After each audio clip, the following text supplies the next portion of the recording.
పర్యటించనున్నారు. ఈ నెల 11వ తేదీ శుక్రవారం ఉదయం 10 గంటలకు ఉండవల్లిలోని నివాసం నుంచి హెలికాప్టర్లో బయలుదేరి ఏలూరు జిల్లా అగిరిపల్లి మండలం వడ్లమాను గ్రామాన్ని చేరుకుంటారు.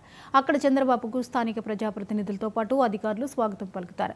అనంతరం బీసీ వర్గాల ప్రజలతో వారి పని ప్రదేశంలోనే కలిసి మాట్లాడతారు. అనంతరం 11:30 స్థానిక ప్రజావేదిక వద్ద ప్రజలతో ఆయన ముఖాముఖి నిర్వహిస్తారు.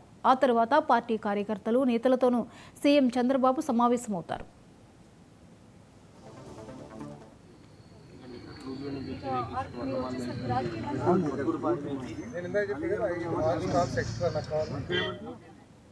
సీఎం పర్యటన ఏర్పాట్లను మంత్రి పార్థసారథి పరిశీలించారు. బహిరంగ సభ జరిగే ప్రాంగణాన్ని జిల్లా కలెక్టర్ వెట్రిసెల్వితో కలిసి పరిశీలించారు. రూట్ మ్యాప్లో ఏమైనా మార్పులు ఉంటే అందుకు తగ్గట్టుగా బందోబస్తు ఏర్పాటు చేయాలని సూచించారు మంత్రి పార్థసారథి. సభా వేదిక వద్ద ప్రాంగణంలో ప్రజలకు ఎలాంటి అసౌకర్యం కలగకుండా ఏర్పాట్లు చేయాలని సూచించారు. మహాత్మా జ్యోతిరావు పూలే జయంతి సందర్భంగా ముఖ్యమంత్రి గారు నూజివీడు నియోజకవర్గంలో ఆగిరిపల్లి గ్రామానికి రాబోతా ఉన్నారు. ఇక్కడ ప్రభుత్వం తరపున జయంతి ఉత్సవాలు నిర్వహించబోతా ఉన్నారు.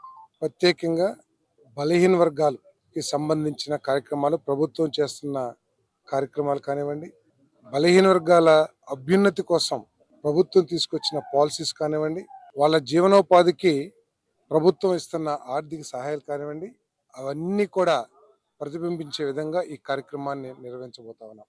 ముఖ్యమంత్రి గారు పర్టికులర్గా ఈ కార్యక్రమం సందర్భంగా చేతి వృత్తులు చేసుకునే వారి పని స్థలాలని, వర్క్ స్పేస్ని కూడా విజిట్ చేయాలని చెప్పారు.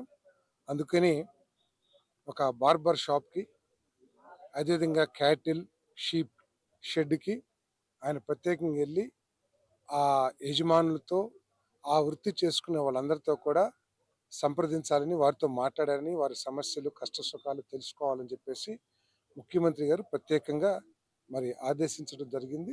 అందుకే నాగిరిపల్లిలో ఈ 2 పని స్థలాలకు కూడా ముఖ్యమంత్రి గారు విజిట్ చేయబోతున్నారు. అదేవిధంగా ఈ మీటింగ్ ప్రాంగణంలో కుల వృత్తులు, శాలివాహనంలో ఏ విధంగా కొండలు చేస్తారు, వారు ఎదుర్కొనే సమస్యలు ఏమిటి, అదేవిధంగా రజక సోదరులు వృత్తిలో చేసుకునే సమస్యల గురించి, అదేవిధంగా కంసాలీలు ఏదైతే బంగారు పని చేస్తారో వారి పని ప్రతిబింబించే విధంగా కూడా ఇక్కడ స్టాల్స్ పెట్టాలని చెప్పేసి నిర్ణయించాం. ఏదైతే పనిముట్లు అయితే ఉంటాయో ఇక్కడ కొంతమందికి కూడా